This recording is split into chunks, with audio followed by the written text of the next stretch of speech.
Les journées de grâce sont rythmées par des exercices de rééducation. Lors de mes multiples déplacements, de mes multiples séjours dans les hôpitaux, j'ai appris comment faire un peu de rééducation. Donc, lorsque j'ai un peu de temps, et régulièrement, en fait, tous les jours, je fais des efforts. Je peux le faire soit le matin avant de sortir, soit en soirée, ou bien peut-être en journée si j'ai un peu plus de temps en journée. Donc, moi, je vais lui faire certains exercices. En fait, ces exercices lui permettent de garder de la souplesse et pour que ses membres, comme si j'arrête, que ça ne devienne plus davantage raide. Donc, nous allons un tout petit peu, en fait, faire ce petit exercice-là pour qu'elle puisse maintenir, en fait, un peu la forme que nous voyons actuellement. Notre souci, en fait, mon souci principal en tant que parent, c'est vraiment lui permettre d'avoir une qualité de vie assez acceptable, avec mes maigres moyens, bien sûr, et avec le peu de temps que j'ai, parce qu'il faut bien que je trouve à manger pour le reste de la famille, et ce n'est toujours pas évident. Donc, j'avais pris, en fait, je prends régulièrement des rééducateurs à domicile pour elle, mais c'est extrêmement cher, ce qui fait que je le fais de façon intermittente, je ne peux pas le faire continuellement, sinon je ne pourrais plus nourrir le reste de la famille.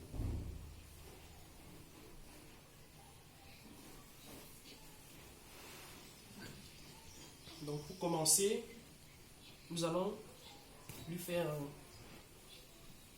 nous allons l'appliquer la crème sur les pieds. Donc ça c'est un baume spécial qui permet de faire des massages, donc ça lui permet de garder un peu de la souplesse. Donc c'est un baume spécial pour les nerfs. On va appliquer, puisqu'elle a beaucoup plus un problème également au niveau des genoux. On va appliquer ça sur les genoux et les pieds comme ça.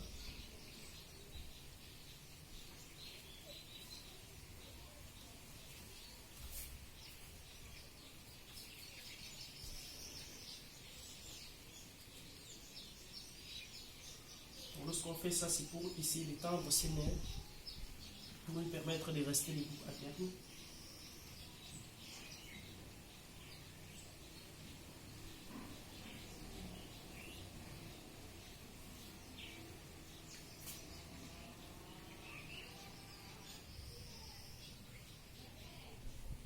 Donc ces exercices, en fait, ça permet d'assouplir un petit peu. D'assouplir un petit peu sa pied. Il faut te rapprocher, le son ne sera pas bien. Le son est bien. Il va commencer à bouger. Tu ne dois pas parler dedans.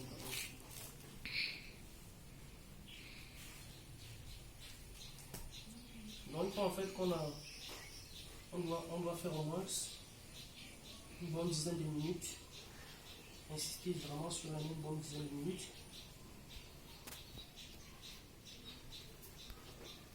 Et lui faire son mouvement d'extension qui lui permet d'étendre, de garder les pieds pour que ses pieds, à terme, ne soient pas raides si jamais il arrive qu'elle puisse marcher.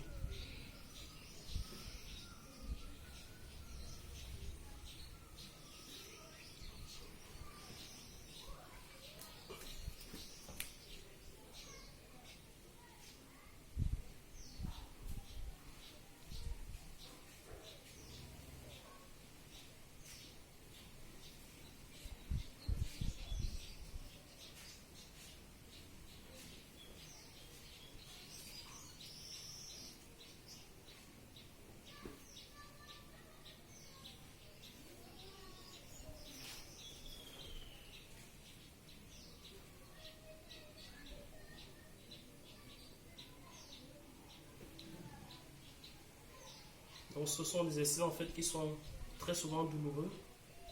Parfois elle pleure.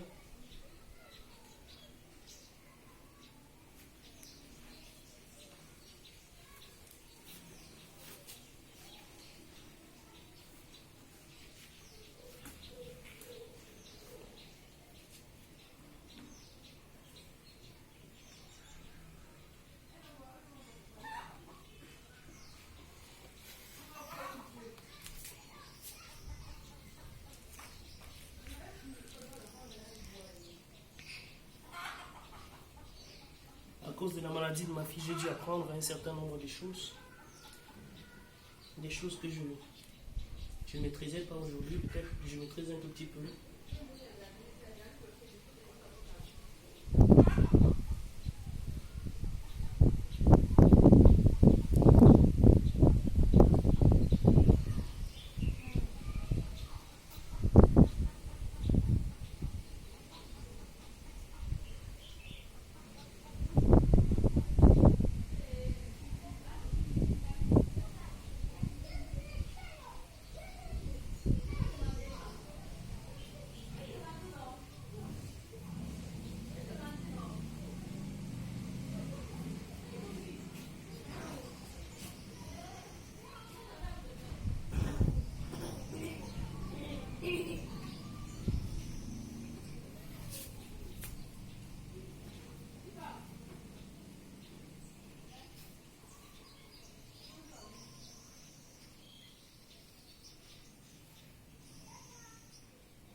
Donc en fait, le fait de faire ce mouvement, ça permet de stimuler un peu, de stimuler un peu en fait ses muscles, parce elle a l'hypertonie.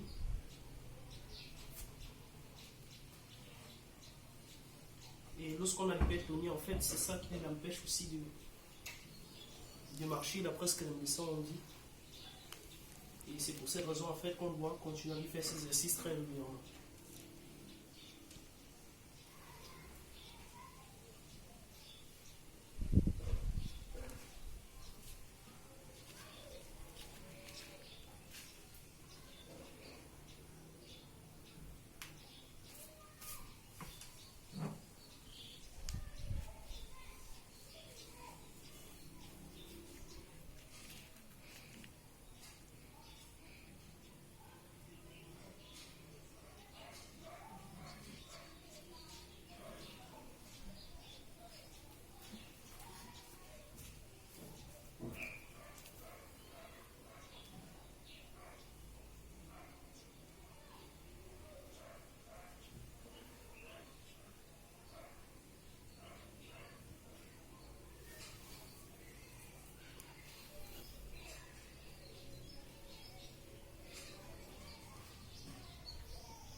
temps, en fait, lorsqu'elle était couchée par terre, elle ne pouvait pas s'élever toute seule. Donc, grâce aux différents exercices qu'on a fait, elle peut arriver aujourd'hui à s'élever comme vous pouvez constater. Donc, elle fait beaucoup d'efforts même pour s'élever. Lorsqu'elle est couchée par terre, c'est extrêmement difficile pour elle de s'élever. Donc là, vous voyez, elle va prendre pratiquement 1 minute pour pouvoir se soulever. C'est extrêmement compliqué. Là, elle fait tous les efforts du monde pour pouvoir s'élever. Pose tes mains, pose bien tes mains. Voilà.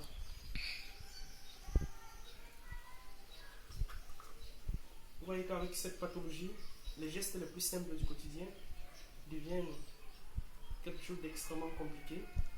Donc voilà, nous avons fini avec les petits exercices de relaxation. Maintenant, on va lui permettre de faire la station debout. Parce que ça fait partie en fait de ce que les médecins ont recommandé pour son état. Donc. Et pour cela, nous avons les attelles. J'ai pu me procurer depuis plusieurs années déjà une paire d'attelles. Malheureusement, jusqu'ici, je n'ai pas encore pu remplacer ces attelles parce que ce n'est pas toujours évident de les remplacer ici chez nous. Parce que ça coûte assez cher. Et je continue quand même à utiliser celle que j'ai achetée il y a quelques années, que j'ai dû modifier parce qu'avec l'âge, ça devient plus on grandit, plus ce qu'on va prendre devient beaucoup plus cher. Et j'essaie en fait de modifier ce que j'ai à ma position pour essayer de l'aider.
Donc là, je suis en train de lui mettre des attelles. Ce sont ces attelles en fait qui vont lui permettre de rester debout parce que sans les attelles, elle ne pourra pas se mettre debout.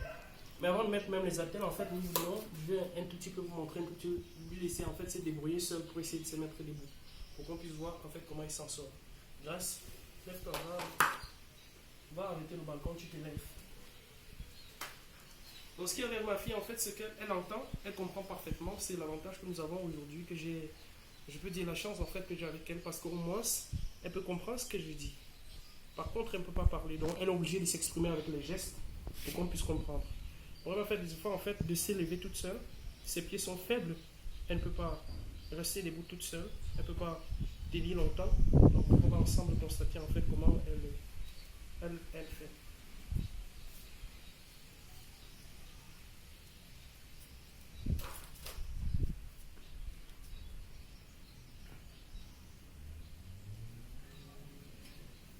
Et ce qui est intéressant en fait, c'est qu'avec le temps, moi je lui ai appris, depuis qu'elle est toute petite, à garder le sourire toujours, parce que le sourire c'est vraiment ce qui permet de garder espoir. Et elle est toujours souriante comme vous pouvez constater. Grâce, mets-toi debout. Mets-toi debout, tu essaies de marcher jusqu'à là-bas. Vas-y. Voilà. Vous voyez? Alors, les mouvements, en fait, l'exercice qu'on permet, que j'étais en train de faire, en fait, c'était pour lui permettre de pouvoir poser son pied comme ça au sol. Rapproche-toi, rapproche la caméra. Rapproche ici, par ici.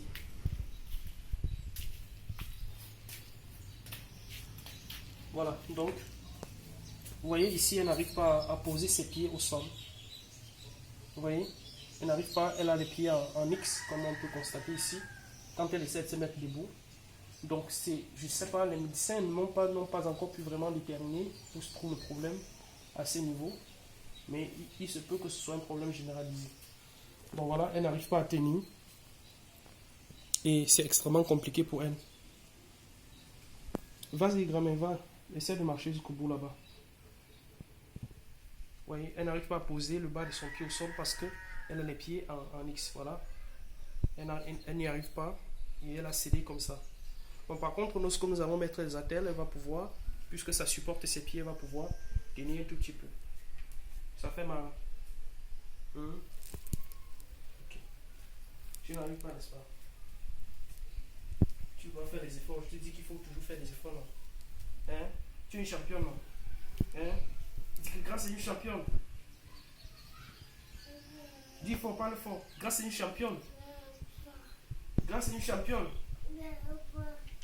Grâce à une championne.